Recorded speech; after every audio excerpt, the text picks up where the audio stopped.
जय भीम, नमो बुद्धाय। मी प्राध्यापक डॉक्टर भारत पगारे। आज 23 मे 2024 बुद्ध पौर्णिमेनिमित्त सर्वांना मंगल कामना। आज बुद्धाच्या जीवनावरती काही महत्त्वाच्या ठळक गोष्टीवर या ठिकाणी मी चर्चा करणार आहे। सिद्धार्थ गौतम यांना ज्ञानप्राप्तीपूर्वी दुःखाचा मार्ग शोधून काढण्यासाठी जो मनाचा निग्रह केला, तो मनाचा निग्रह केल्यानंतर बुद्ध ध्यान साधनेसाठी बसले आणि बुद्धांना जो मनोनिग्रह केला होता, एक मनाचं अधिष्ठान केलं होतं की मला दुःखाचा मार्ग शोधायचा आहे। ध्यान साधनेसाठी बसले आणि बुद्धाचा हा निग्रह, बुद्धाचा हे अधिष्ठान तोडण्यासाठी माराने खूप प्रयत्न केले। माराचे 10 प्रकारचे सैन्य बुद्धाला मारण्यासाठी, बुद्धाचा निग्रह तोडण्यासाठी, बुद्धानं जो पण केला होता तो पण मोडण्यासाठी 10 प्रकारचे सैन्य, 10 प्रकारचे मारा या ठिकाणी बुद्धावर चालून आले। मारा म्हणजे काय? मारा म्हणजे बुद्धानं जो मनाचा एक निश्चय केला, मनाचा निश्चय तोडण्यासाठी मानसिक पद्धतीने जे 10 प्रकारचे मारा आहे, अडथळा आहे, तुम्हाला दूर करण्यासाठी जे काही वेगवेगळे मानसिक अडचणी आहेत, त्या एकूण 10 आहे आणि त्या 10 अडचणींना बुद्धाने काय म्हटले? मारा म्हटले। बुद्धाला 10 प्रकारच्या मारा, 10 प्रकारचे सैन्य यांनी बुद्धाचा निग्रह तोडण्यासाठी, बुद्धाला आपल्या मार्गातून पदच्युत करण्यासाठी आक्रमण केले, त्रास दिला। अनेक प्रकारे बुद्धाला खूप अतिटरीच्या मानसिक अवस्थेमध्ये खूप त्यांना त्रास देण्याचा प्रयत्न केला। असे 10 प्रकारचे मारा त्या ठिकाणी आहेत।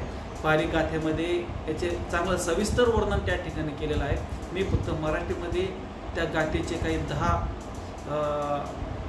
मारा आहेत, 10 सैन्य आहेत, त्या 10 मारांना मी या ठिकाणी डिस्कस करेन।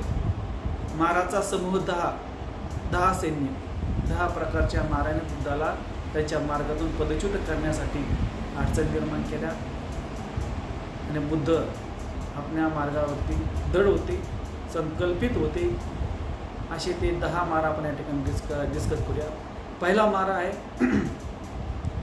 इंद्रियांना सुखविणाऱ्या चैनीचे पदार्थ। जे आपले इंद्रिय आहे त्यांना सुख देणारे जे काही चैनीचे पदार्थ आहेत, ती पहिलीच आहे ना, तो पहिला मारा, तो पहिला अडचण बुद्धाच्या जीवनामध्ये।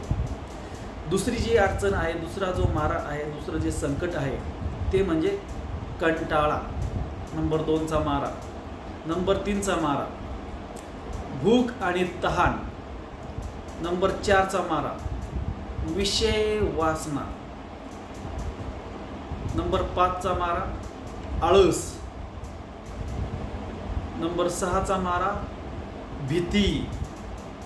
नंबर 7चा मारा, 7 नंबरचं संकट कुशंका घेणे। नंबर 8 गर्व असणे। नंबर 9 लाभ आणि आसक्ती। आणि शेवटचं आहे खोट्या मार्गाने मिळवलेली कीर्ती। असे एकूण 10 मारा आहे। हे 10 मारा मनुष्याच्या जीवनामध्ये सतत आणि सतत आणि सतत येत असतात। या 10 माराच्या समोर व्यक्ती हतबल होतो, सरेंडर होतो आणि या 10 माऱ्याला तो शरण जातो आणि आपलं मनुष्यत्व त्या ठिकाणी गमावून बसतो आणि चुकीच्या मार्गाने, चुकीच्या लालसेपोटी, चुकीच्या स्तुतीसाठी तो त्या ठिकाणी प्रयत्न करतो। बुद्धाने या बाबीला म्हटलेलं आहे, या 10 मारामुळे व्यक्ती परनिंदा करत असतो, व्यक्ती सतत स्वतःची स्तुती करीत असतो, परनिंदा करणे आणि स्वतःची स्तुती करून घेणे हा जो वाईट दुर्गुण आहे, हा अत्यंत वाईट दुर्गुण ह्या 10 मारामुळे त्या व्यक्तीच्या जीवनामध्ये आचरणामध्ये येत असतो. म्हणून हे 10 प्रकारचे जे मारा आहेत, त्या 10 माराला कंट्रोल करण्यासाठी, त्यांना नियंत्रित करण्यासाठी बुद्धाने जो ध्यान मार्ग शोधून काढला, तो ध्यान मार्ग म्हणजे विपश्यनेचा मार्ग. विपश्यनेचा मार्ग म्हणजे मनाला कंट्रोल करणे, मनाची पूर्ण ताकद स्वतःच्या विकासासाठी आणि समाजाच्या विकासासाठी लावणे, हा बुद्धाचा प्रमुख उद्देश त्या ठिकाणी होता.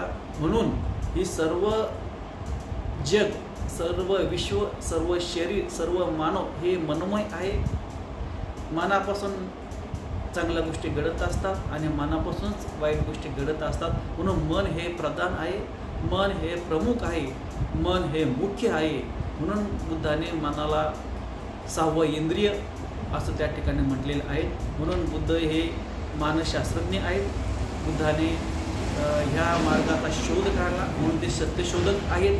अशा अनेक पद्धतीने त्या ठिकाणी तथागत बुद्धाला त्या ठिकाणी त्यांचं वर्णन त्या ठिकाणी केलं जातं.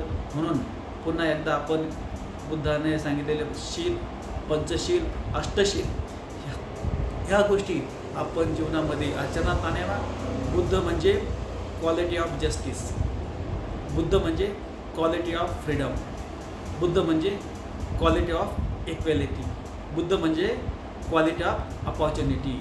म्हणजे बुद्ध हे जगावर राज करतात, गव्हर्निंग करतात. ही बुद्धाची क्वालिटी आहे, बुद्धाची सुप्रिमेसी आहे. म्हणून ह्या गोष्टी आपल्या जीवनामध्ये आज याव्यात, ही मनोकामना, ही मंगलमंत्री, ही मैत्री भावना या ठिकाणी देत आहे. जय भीम, नमो बुद्ध.